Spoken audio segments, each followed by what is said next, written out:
everybody, my name is Reve. Welcome to Mango with Lime. Today we're going to be talking about highly anticipated book releases of 2023.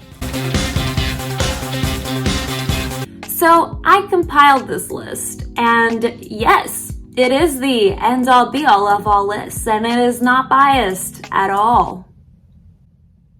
But really, I'm a sucker for mystery thrillers, so a lot of the books I'm going to mention are in that category, as they are my cocaine. Also, I don't know if you've noticed, but it's January. Yeah. After the cutesiness of Christmas and all the endless Hallmark movies and gingerbread houses in January, I just want some violence, balance that shit out.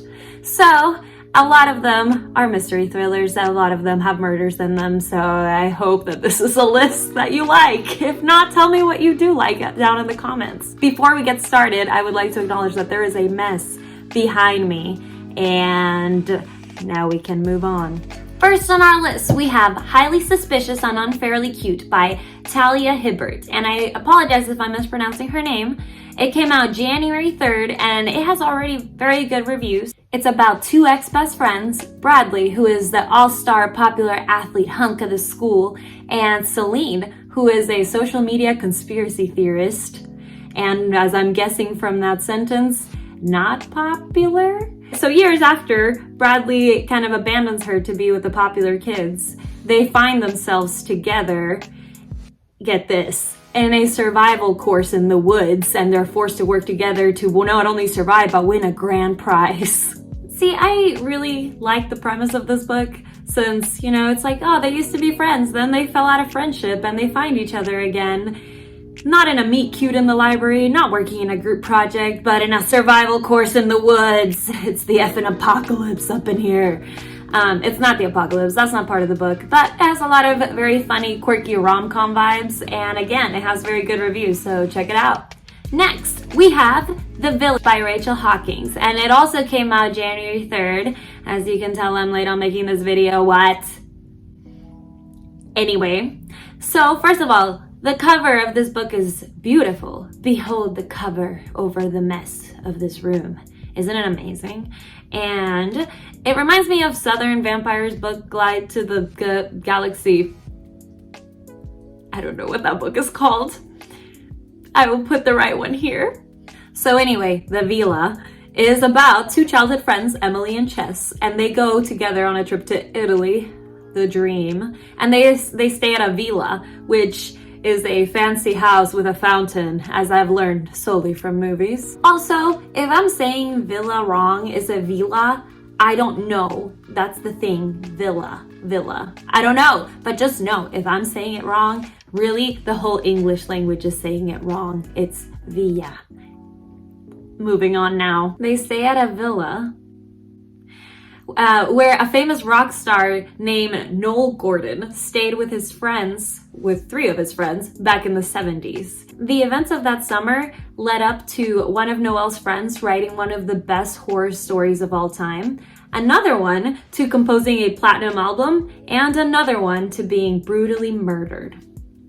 So Emily begins to dig into the villa's history and finds out that there is much more to Noel's story. This plot honestly got me. As soon as I realized that you're gonna be diving into the mystery of a summer back in the 70s and it has to do with rock stars and all these things, I was hooked. So I'm really excited to read this book. It's said that one of the inspirations for this book is actually the Manson murder cases, and also the summer that Mary Shelley and her friends spent in a lake castle in Geneva, which is when she started writing Frankenstein. So the inspiration is also very intense and very intriguing. Next book is City Under One Roof. It came out in January 10th, so it's already out there if you want to check it out. It is by Edis Yamashita, and it's a murder mystery that takes place in Alaska, in a town where everybody lives in a single high-rise building.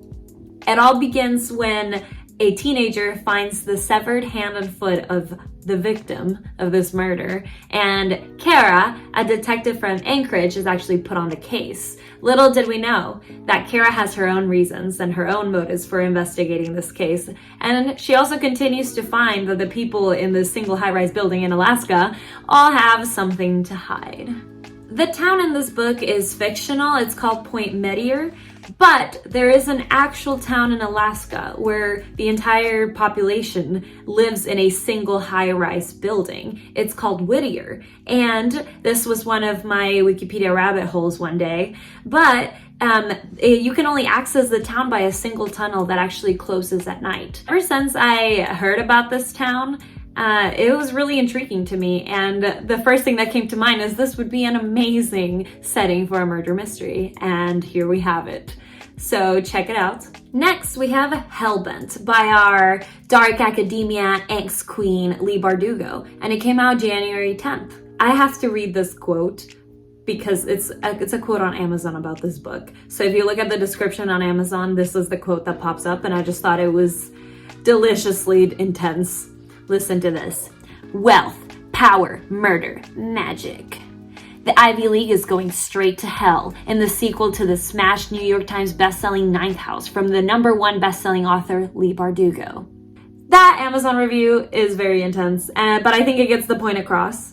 Ninth House is a dark academia that introduced us to a world where all of the secret societies at Yale are real, and they possess a deadly, society-altering magic. There are ghosts, there are spells, and most importantly, there is angst. As I said, it is already out and it has very good reviews. So if you like Ninth House, or if you want to get into it and want to start with the first one, check these out.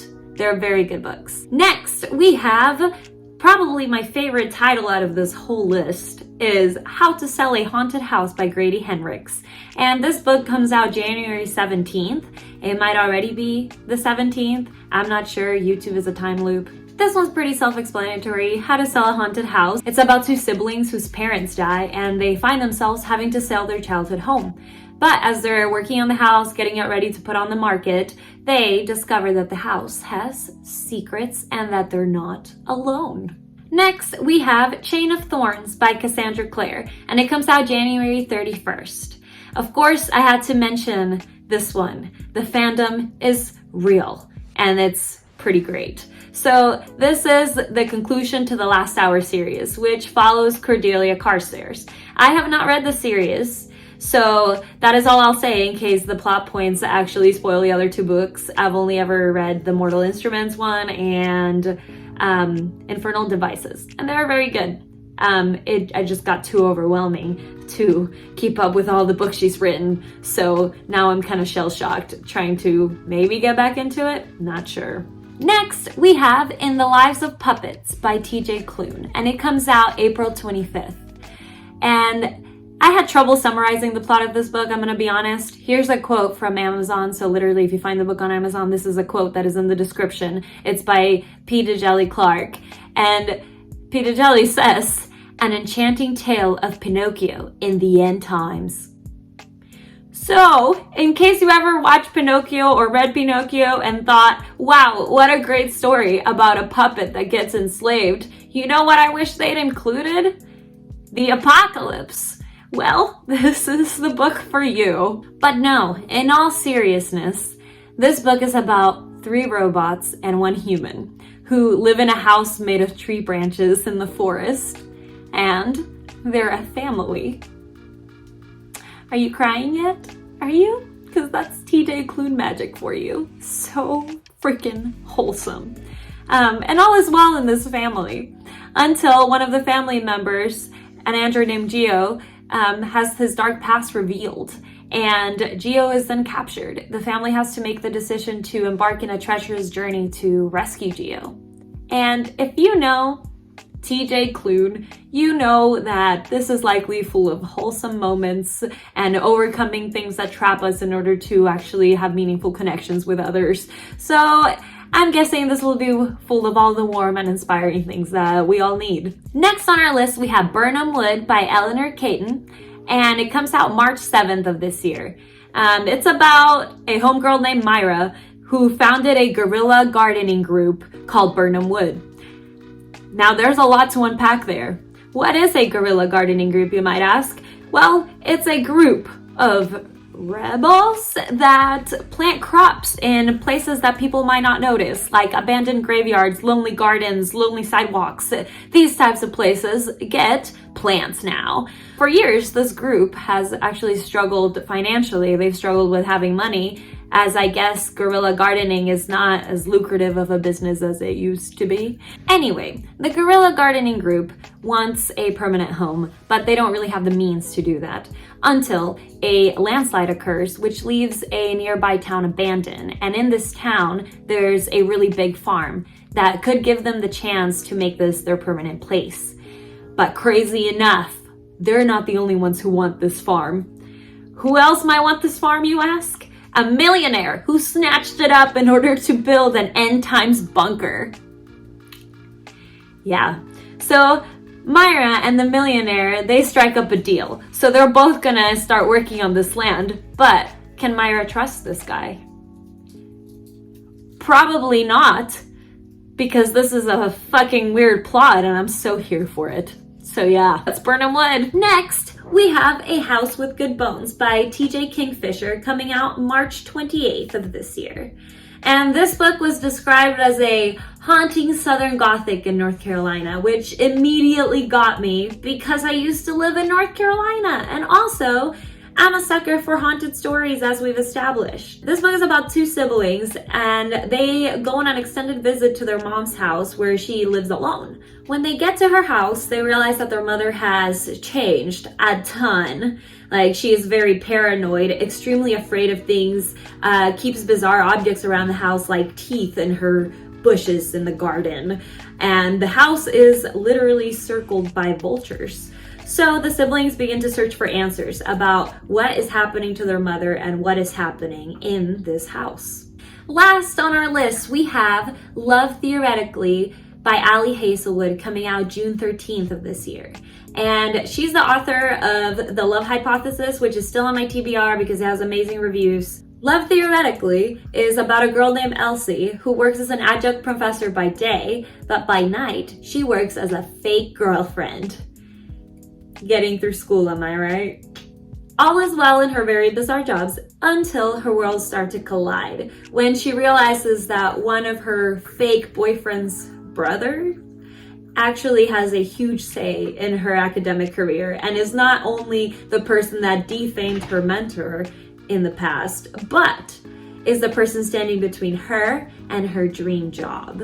So she begins to put into practice all her theories about love in order to get what she wants. That is all for our list. And as I said, these are some books I'm looking forward to this year. I really want to know what books you're looking forward to this 2023. So please leave that down in the comments. And also don't forget to follow me on Instagram. I have like 11 followers right now. Would love to get to 12 by the end of this year.